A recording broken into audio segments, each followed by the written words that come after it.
자, 세 번째. 이게 오늘의 제일 중요한 핵심입니다. 어뢰가 발견된 지점. 어뢰가 인양했다고 하는 것 자체가 완전한 거짓이다라는 겁니다. 자, 어뢰가 어디서 발견됐을까요? 한번 볼까요?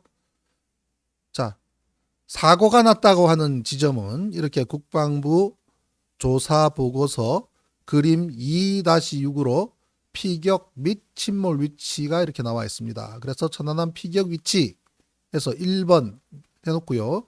37도 55분 45초 북위 노스, 그다음 124도 36분 02초 이스트, 예, 북위 동경. 자, 좌표가 나와 있습니다. 요 지점이 자, 사고가 난 위치, 국방부 표현에 하면 피격 위치가 되겠습니다. 예. 자, 여기서 사고가 났단 말이죠. 그러면 상식적으로도 어뢰는 어디 있을까? 뭐 사고 난 지점이 있겠지. 누구나 생각할 수 있는 거잖아요. 누구나. 그러니까 어뢰는 역시 거기서 찾았다고 발표를 합니다. 예, 이렇게 2010년 5월 15일 어뢰 발견 지점은 위치, 폭발 원점 주변 좌표가 똑같습니다. 예, 사고 지점과 폭발 원점 주변, 이 어뢰를 건졌다고 하는 결정적 증거물을 수거한 위치가 사고 지점과 완벽하게 동일합니다. 그럴 수밖에 없죠, 뭐, 그죠? 거기서 터졌다 그랬으니 그 밑에 있다고 할 수밖에 더 있습니까? 자, 그 다음이 문제입니다. 그 다음이 뭐냐? 여기 가스터빈실입니다. 가스터빈실. 이 가스터빈실이 크레인으로 인양한 장면인데요. 길이가 11.87m, 길이가 11.87m, 폭이 8.7m, 높이는 대략 한 2, 3m 돼 보여요. 한 3m 정도 될 것 같습니다. 높이는. 그 정도 대형 구조물입니다. 가스터빈실이 인양되고 나서 천안함 반동, 두 동강 난 줄 알았더니 아니라 세 동강 났네 라는 소리가 나올 정도로 큰 구조물이었습니다. 어디서? 한미와 함수 사이에서 떨어져 나갔습니다. 예. 그런데 이 가스터빈실을 인양한 좌표도 똑같네. 사고 지점, 어뢰가 폭발했다고 하는 지점, 어뢰를 인양한 지점, 예, 가스터빈실이 나온 지점.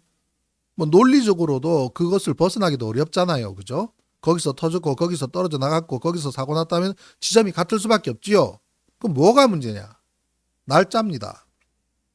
가스터빈실은 5월 19일 날 인양이 됩니다. 5월 19일 날. 어뢰는 5월 15일 날. 자, 감이 오십니까?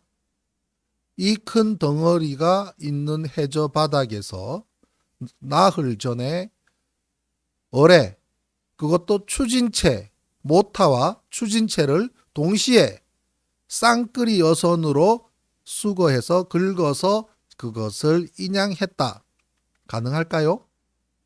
이렇게 큰 덩치가 있는데 이거를 이함대에 갖다 놓고 보니 이렇게 생겼습니다. 자, 예. 2015년에 미디어오늘 조현호 기자랑 여기 가서 사진을 찍었었는데요. 자, 이 큰 구조물이 있으면 쌍끌이 못합니다. 쌍끌이 못해요. 자, 보십시오. 이 날짜가 언제입니까? 2010년 5월 20일 날 국방부 최종 발표를 합니다.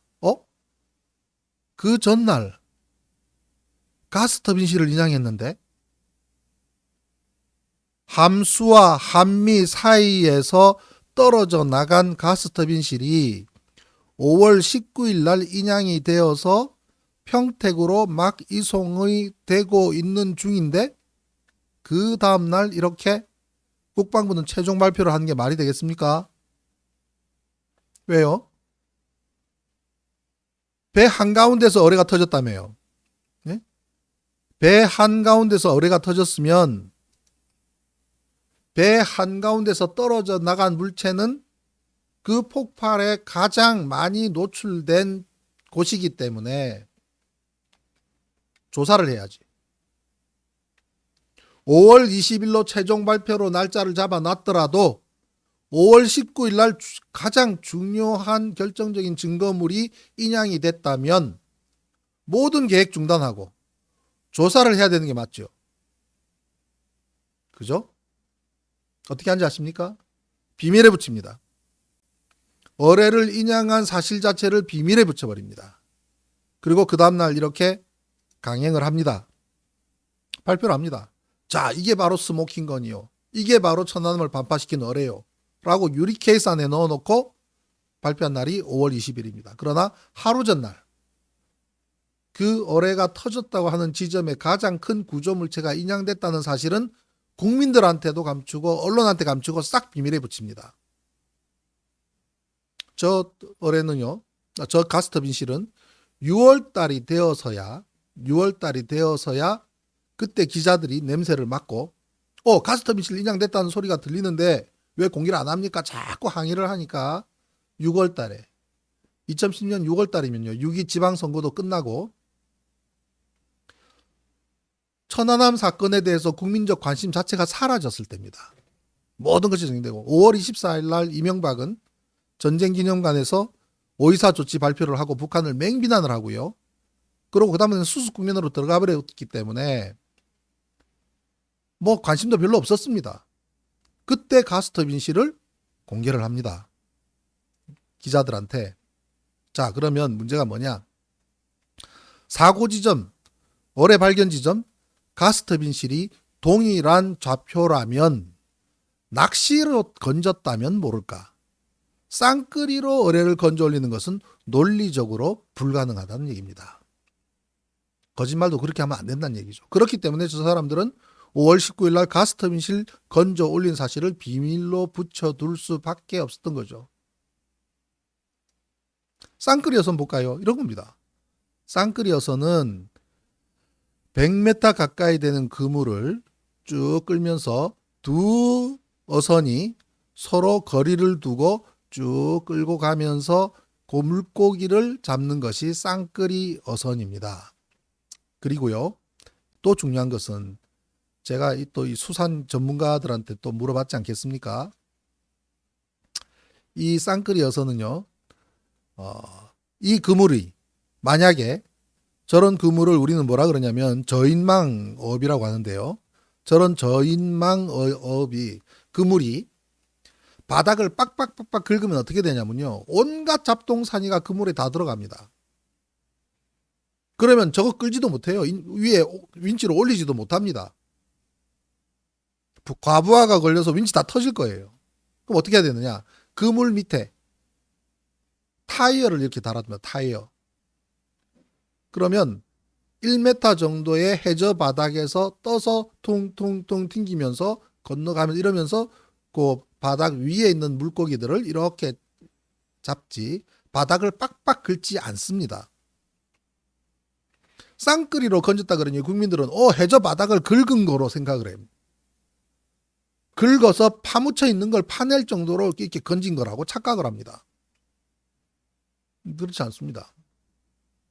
그래서 쌍끌이 어업으로 건졌다는 것이 불가능한 것은, 근데 쌍끌이라는 논리가 어디서 나왔냐면요. 과거에 동해의 비행기, 공군에서 비행기가 추락을 했는데 그 당시에 기체를 건지는데 그 당시 쌍끌이를 이용해서 건졌던 실적이 있었다고 공군 쪽에서 이야기를 했는가 봐요. 그래서 한번 그 방법을 써보자고 했던 것 같습니다. 뭐 없다는 건 뭐 다 알고 있으면서도. 그런데 쌍끌이를 투입을 해서 건질 수 없다는 것은 4월 2일 날 이미 입증이 됐습니다. 어떻게 입증이 됐냐면요. 바로 금양 98호입니다.